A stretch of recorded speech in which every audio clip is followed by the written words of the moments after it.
Today's talk is about building a smarter application, and I'd just like to acknowledge a couple of folks from the H2O team that helped me put this talk together.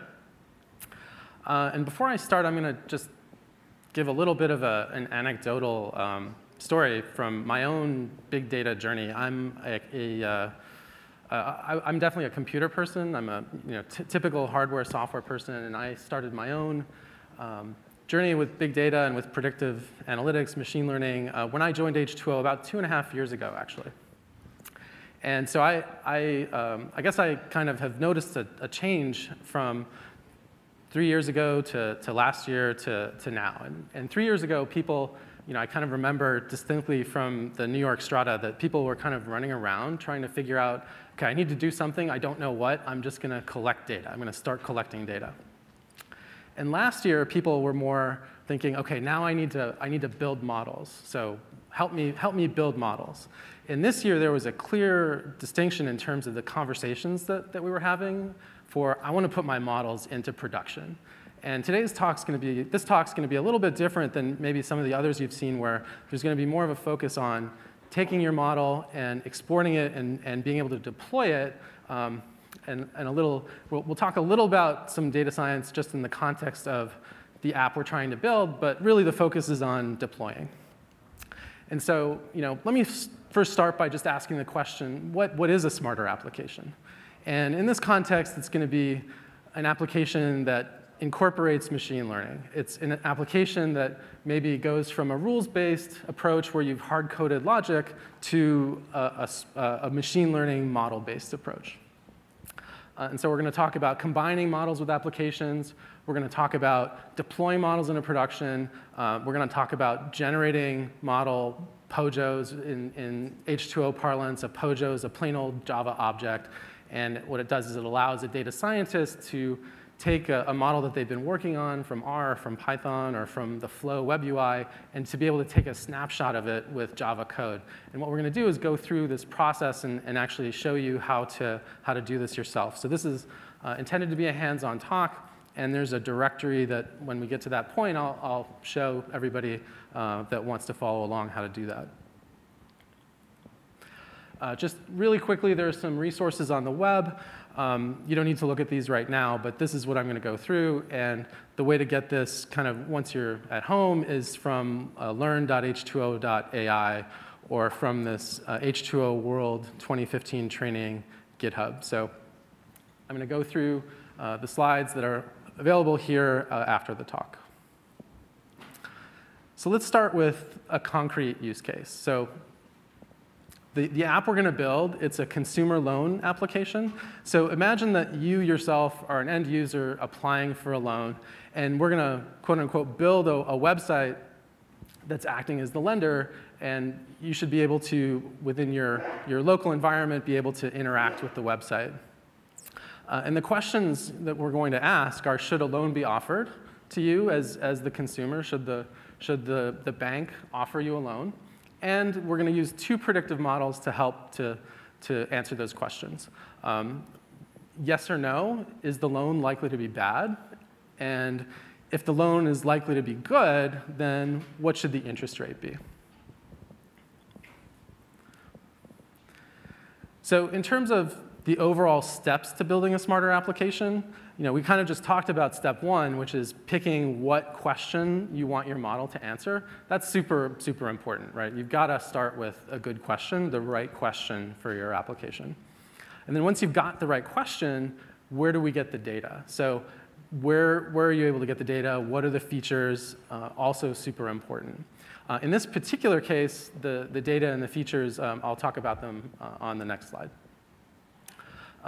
Once you've got your data and you've got your questions, then the next steps are to build a model, compile it, export it as, in this case, a POJO. And I'll show you a piece of code that does that. And then we want to host that model, in this case, in a very simple Java servlet container, just the really, really basic sort of bare bones, how do you deploy Java? And then we want to hit that Java servlet with a browser application that uses REST API commands to make predictions. So the data we're talking about here is from Lending Club. So many of you have probably heard of it. And it's several years of data from 2007 to the middle of 2015. And we filtered out only those loans that have a known good or bad outcome. So we deliberately discarded any data that the outcome was indeterminate. And because this is a hands-on example, we wanted it to fit on your laptop, so about 163,000 rows and 15 columns.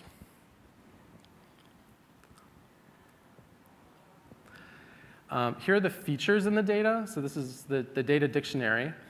And probably the two most significant features are at the bottom, actually. They're the response variables. And those two response variables are used for each of the two models. So the first model, remember, is a bad loan model. Is my loan predicted to be bad, yes or no? And we're going to build a binomial classification model for that question. And the second loan is, what should my interest rate be? And that's going to predict a real value. And as a result, we'll use a regression model. And you can see a number of the other features here.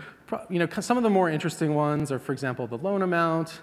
The debt-to-income ratio tends to be pretty significant. Things like the number of bad delinquencies, so that delinquencies in the last 2 years, the sorts of questions that you might expect a lender to ask from you. I'll make one interesting point here, which is, at least in the United States, a very important feature that's often used to predict these things is the credit score. And we actually didn't include that case here because we wanted to be able to share the data, and that data was a little bit tougher to distribute. You would have had to all download it yourself. So if you want to try and actually beat the model that I'm going to show you here, if you throw in the credit score, you can probably do that pretty straightforwardly. So just another picture of the workflow of the app that we're going to build. Basically, starting off, as a user, you're going to visit a web page. You'll edit a form. Basically, there will be several field values, and those field values will be exactly these fields here. The ones on the top are the inputs. And then once you've made a change to the field values, then the front end will send a request to the back end where the model is and ask those two questions that we posed. Once the predictions come back, then based on whether the loan was bad, you'll either decline it or you'll accept the loan and show the interest rate offered to the end user, to the customer. And here's just a picture of that going on. So the left end is the front end, the right side is the back end. For the front end, it's just a standard web browser with a JavaScript application. And we'll go into, I'll throw up the code for each of these pieces. And on the back end, it's a Jetty servlet container with really standard WAR file deployment. So WAR stands for Web Archive, for those of you that haven't built one of these before. It's just kind of a really common way of being able to take Java code and plop it into a servlet container so that you can then access it with a web browser. And the interactions between these two, they're socket-based. So you'll make the application will make an HTTP GET query and include as the query parameters the different features of this new data point or new row we want to predict on. And the response is a JSON response with the answers. Actually, at this point, it's probably good to point out, in the context of H2O and being able to make predictions, there are two sort of major prediction styles. One is batch prediction, what I would call in H2O batch prediction. And the other one is this real-time, interactive, POJO-based, plain old Java-based prediction. So if you're making lots and lots of predictions in a giant pile of them and latency doesn't matter, batch prediction might be a better choice. But if you want your application to be very responsive, if you want, as the person is typing, to get a very, very responsive feeling, then this POJO-based way of deploying the application is probably a good way. And here's a little bit of more detail on the two models that we're going to build.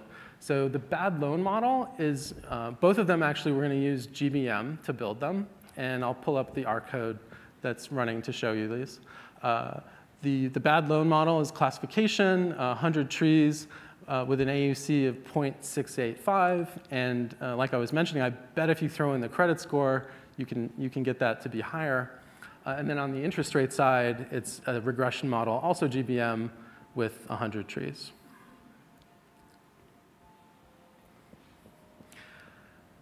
And here are the software pieces that we're going to use.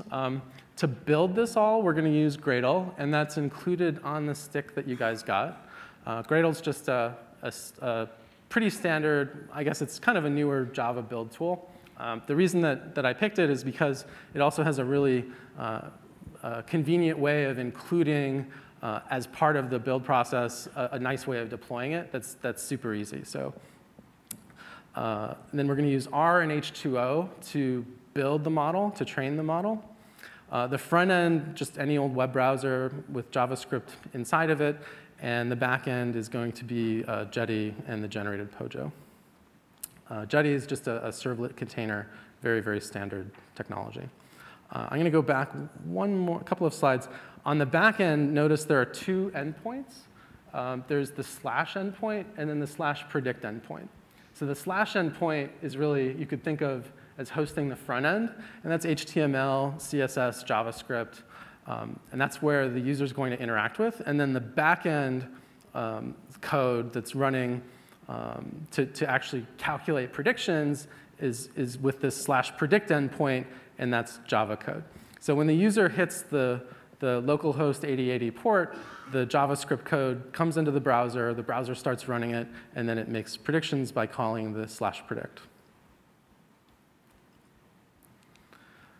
OK, so for those of you that want to follow along with the hands-on, you need R, you need H2O, and you need Gradle from the USB stick, and you need the app consumer loan directory, which you can either get from GitHub, but it's also on the USB stick.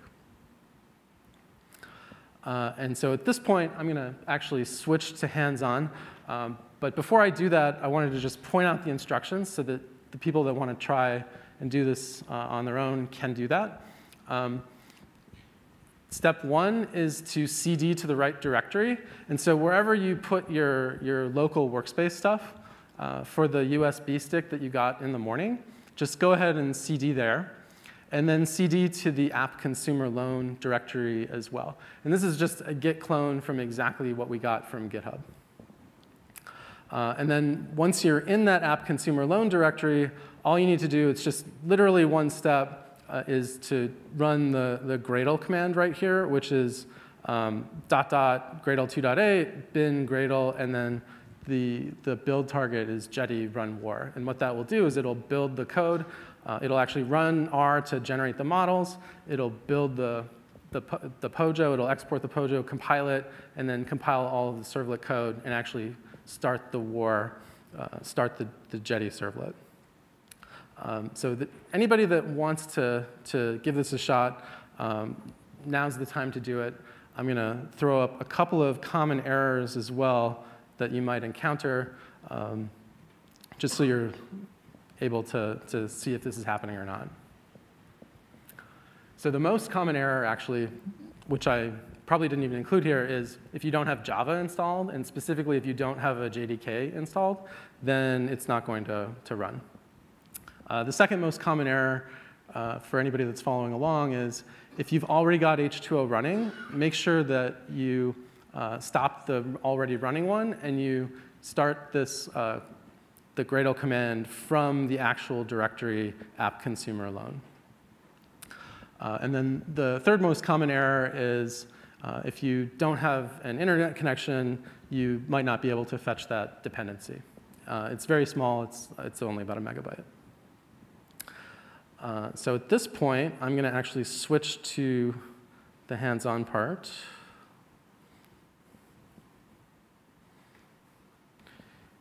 And here you can see I put my H2O world directory here.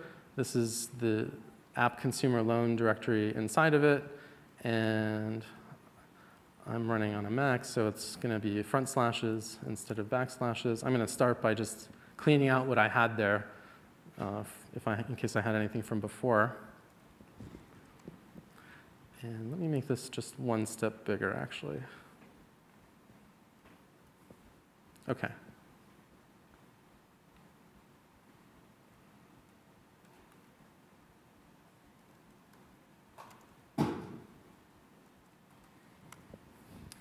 OK, so now I'm kicking it off. And if you're doing this on your own screen, you should see something like this. Here it's building the model. It read in the data there. Now it's building the first bad loan model. This is an R program that is doing a test and train split, and then building the GBM model with 100 trees. And after this, it's going to build the interest rate model. Doesn't take too long.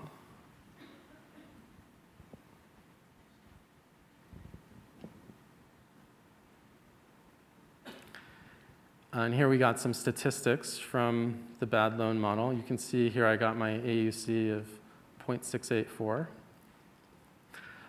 The other interesting thing to note about the bad loan model is here the max F1. And this max F1 threshold is what's actually going to give us the divide between yes or no, bad loan or acceptable loan. Here, a little bit lower in the R script, you can see this function call right here, h2o.downloadpojo. This is what actually goes to, it tells the R script to go grab the Pojo code from the generated model and to put it in the temp directory. So here we're downloading the Pojo that we're going to compile. Here we actually are building the interest rate model, and now my application is deployed and it's up and running. So I can go cut and paste this localhost 8080 and go to a web browser. Oops. Paste it in. And here you can see this is the app actually running.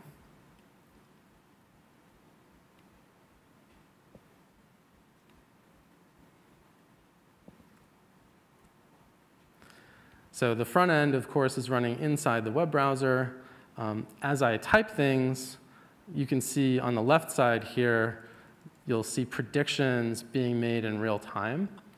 So let's say instead of having an 83% revolving credit line utility rate, or the percentage of my credit cards, how far they are maxed out, let's say instead of 80%, I make it 0%.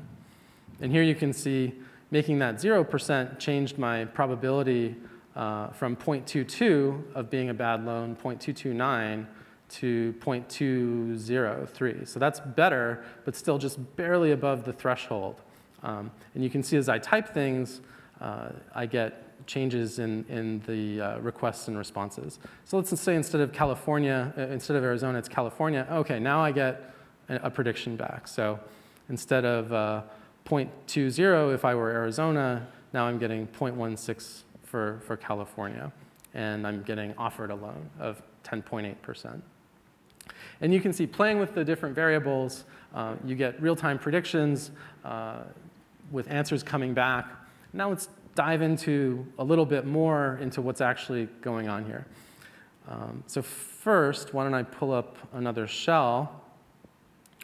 And the first thing I'll do is just show you the same query, or a similar query. But instead of doing it from the browser, I'll just run it with curl, so you can see exactly what that interaction looks like. So this is a curl command. It's just going to hit the backend with this request with the query string of specifying a loan amount of 10,000, a term of 36 months, and so forth. And if I push return, here you see the JSON response that comes back, where now my application is able to take advantage of a predictive model built in to the system. Here, the first model, the bad loan model, is these numbers right here.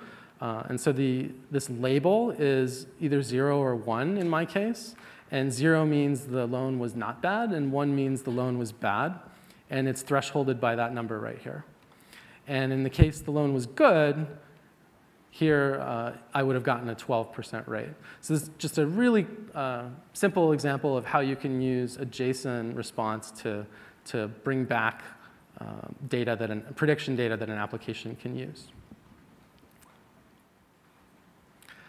OK, so next step, why don't we go poke at the individual files involved here. And just going back quickly, I'm going to not bring up the PowerPoint, but I'm going to just show, here's a list of them. Here's a list of the files.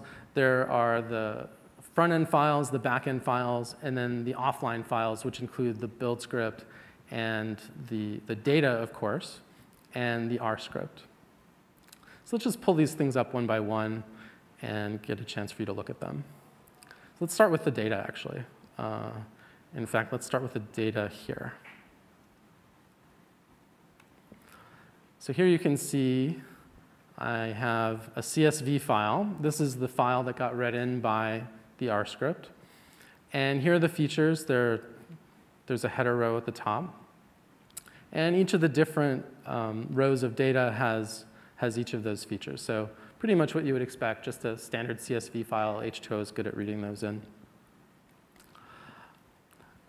Let's take a look at the R script. You saw it kind of running as the build worked, but here, let's just pull it up so you can see it when it's not scrolling fast. And here we're pulling in the data, importing the data. We're doing an as.factor. So in the particular case of the bad loan, it's a 0 or 1 column. But instead of wanting to treat it as a 0 or 1, we want to treat it as an enum or a factor. So we're just forcing it to be a factor here. And then I'm doing a test and train split so that I can get my AUC on the validation data set instead of on the training data. And just setting X and Y. And here you can see building the actual GBM model.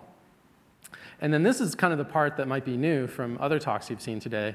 We're actually downloading the POJO onto a local directory so that we can compile it and run it and deploy it. And then we do the same for the interest rate model. So let's take a look at each of these files individually. So let's take a look at the front-end files. So we looked at the script for the R program. Let's take a look at the front-end files now. Here, going into the web app, there's really only two to look at. It's pretty straightforward. There's an index.html. And the thing to pay attention to here, let me just make this a little wider, is it's an HTML form. And each of the fields that have data that really relate to columns of data that we want to have as part of our next prediction we're going to make, they have this data column field. So you can see loan amount, employment length, and so forth, annual income. So this data column attribute of that field is used by the JavaScript program to collect those features and send them to the back to make the prediction. Here you can see the response field, and this gets filled in by the JavaScript when an answer comes back so that it can display it. So that's really it for the HTML. There's about 200 lines of HTML, and a decent chunk of that is just enumerating the state codes. So let's open the JavaScript, and this is even shorter. It's using a little bit of jQuery and basically doing a kind of a hot detection of any key presses so that it can update the predictions, as you see here. That just ultimately calls the predict function, which is this top function in the JavaScript. And here you can see those data columns I pointed out. All this is doing is saying for every field in my HTML form that has a data column attribute, I want to collect those and send them to this predict endpoint running in the Java servlet. And if the whole HTML request succeeds, then take a look at the response that comes back.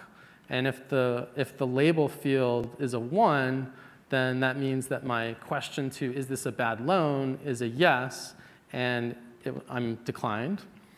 If the data label is not 1, meaning it's a 0, then it'll print the interest rate. OK, so now let's go to the backend. And the backend has 3 files that are kind of important. Only one of them is in GitHub, and that's the predict servlet code. So the servlet code here is the thing that's listening to the REST API request. And it's really, really straightforward. Basically, there's one function, which is doGet for this servlet. And it's going to take a request of an HTTP servlet request. And all we're going to do is to fill this row data object from the HTTP servlet request. And this row data object, it's really just a map, actually. It's a map from keys to values. And all we're doing is just shuffling the parameters for this prediction, the input variables for this prediction, from inside the HTTP request to inside this row data thing. And that's what this function does. It just fills in the row data object. And then once we've got the row that we want to predict for, we just pass it to the POJO. So we pass it to the bad loan POJO, we pass it to the interest rate POJO, and get 2 predictions back, a binomial prediction and a regression prediction. And then here we just create a JSON response for those 2 predictions, and then send them back to the front end. So that's really it. It's very, very straightforward.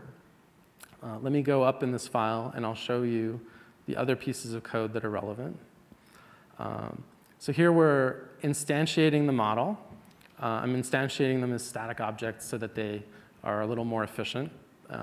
Because the objects don't change, this is a safe thing to do. The fact that it's multi-threaded doesn't matter because these models, they're just calculating straight math. There's no state in them. And then we want to fill the row data request. Here's the code filling the row data. And what's interesting about this is there's nothing in here that's really relevant to this particular model. So it's extremely reusable. All it's doing is sweeping through the HTML parameters and stuffing them into the row data. And then here, right here, you can see the predict bad loan and the predict interest rate. And it's just literally calling this easy predict wrapper. So here you can see the easy predict model wrapper is wrapped around the raw POJO. And that easy predict model wrapper is what's taking the row data and returning the binomial or regression prediction here. So very straightforward. And then the last step, the last function here, is just creating the JSON response. So I'm going to take the 2 probabilities, the 2 predictions, and just spit out JSON code, a JSON response just as a string. So that's the back end. I also want to show you the actual generated model code. So let me pull up in this window here, just so you can see it, what it looks like to see that generated model. And so this is the bad loan model. And here what you can see is it really looks like generated code. And that's kind of, it's significant in a way because you want this stuff to be efficient. I mean, it looks like machine code because it's not meant to be written by people. And this is kind of a major step forward in terms of how to deploy things. Because in years past, what one would have had to do is data scientists would develop a model, they'd work on their model, and then when they wanted to take it to production, they'd sort of take that specification, hand it off to another team, they'd have to go code it. That takes time, and it may not come back as what the actual specification was. There could be bugs. Here, that step of taking that model and turning it into code that's just runnable and deployable, it's done for you right here. And this is an example of a tree.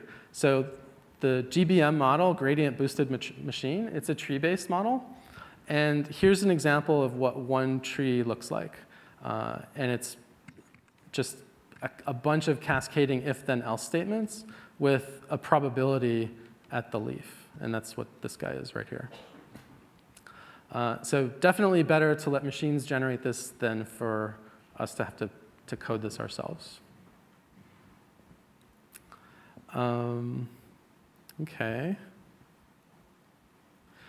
Any questions at this point in terms of getting it to run? Anybody need help trying to run it on their own? If you do, then please raise your hand, and somebody can come around and give you assistance. These are the files that I showed. Just so you can see them, I put them in the slide so it's easy for you to remember what they are if you wanted to look at them afterwards. And the other thing I want to point out here is, let me go, this is just a reminder to myself to bring up another web page. So let me go to h2o.ai. Let me make this a little bit bigger. And I'm going to click on the download page here. And I'm going to click on the release that we released here for H2O World, which is the Tibshirani release. And the thing to point out is, on this build page, all of the documentation is here kind of side by side with the build. So anybody that's kind of thinking, OK, I want to know where's the piece of information related to this particular aspect of H2O for the build that I have, a great way to find that is to go to the actual build page for the build that you have. And in this case, I want to look at the generated Pojo model API documentation for the APIs that we used in that servlet container. And so here's a Java doc showing you just a really simple example of how to take a generated model and to be able to stuff a prediction value in, and then to be able to call predictions. And then just here's the hex.genmodel.easy package that you can use to do that.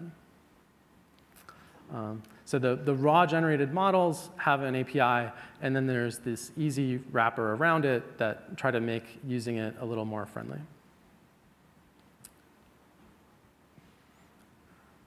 OK, let me go back to my slides here. So now that we've talked about this, the last kind of topics that I think we want to point out are closing the feedback loop. So this is a nice, easy example that you can go and definitely do this at home. But then if you wanted to actually turn this into something that was truly productized, you've got to solve a couple of more problems. You've got to solve, basically, how do you get the predictions that you're making, how do you kind of store them, and how do you figure out were they really right or not? So you need to take the predictions you're making and the correct answers that you get somehow and store them and line them up such that you can train future models. And this can be a lot of work to organize. So this is definitely something that people that want to pursue putting models into production need to figure out a strategy for.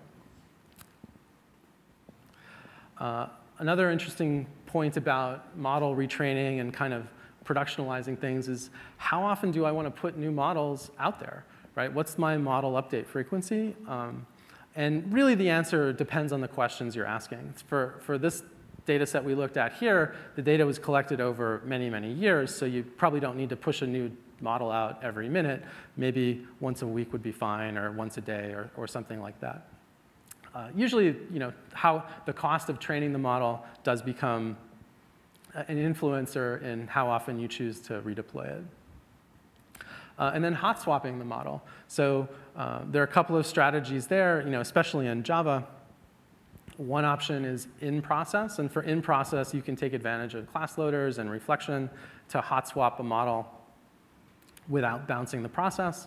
And then another thing you can do is to use a load balancer and just have lots of servlet containers underneath a load balancer and rotate them in and out. OK, so let me just point out a couple more examples for those of you that are interested in this topic and want to check out other cases to run. Inside the same H2O world training example, there's in that GitHub, there's a different directory called the Storm Streaming Tutorial. And you can take a look at that. And if you want to see an example of taking a generated POJO and running it in a Storm Bolt, that's a good example for you to look at. And then there's another example that is part of Sparkling Water where you can run a generated POJO in a Spark stream. And I've got a link for you to look at that as well. So with that, I think I've covered all the material I was going to cover. And I'd be happy to take questions at this time if you guys have any. Questions? Any questions? No questions? One question. Yeah. What is the advantage of generating code for exact values instead of generating objects that read the data? OK. So the question is, what's the value or what's the advantage of generating code with exact values instead of objects? And the answer is, especially in the context of Java, this particular the low-level POJO code actually does not do any allocation at all. So the high-level, the wrapper code, that easy predict wrapper, it does a lot of object allocation to try to give you an easy API. But the low-level, the raw POJO model does no allocations at all. And so in the Java world, what that means is you don't create lots of little objects, and you, as a result, literally do no garbage collection.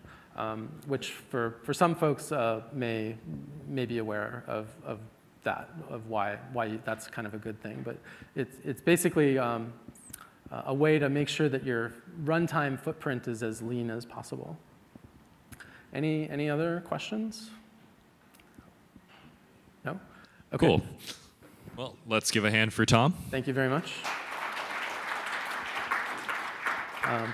One bonus app, I guess the screen went off, but if you want to play with classify.h2o.ai, that's a different app that does a word to vec followed by a GBM, and it's giving you the experience of if you were to post an app or if you were to post a Craigslist job application, it would help you classify which bucket it went into. So that's live online, and you're free to play with that if you want to.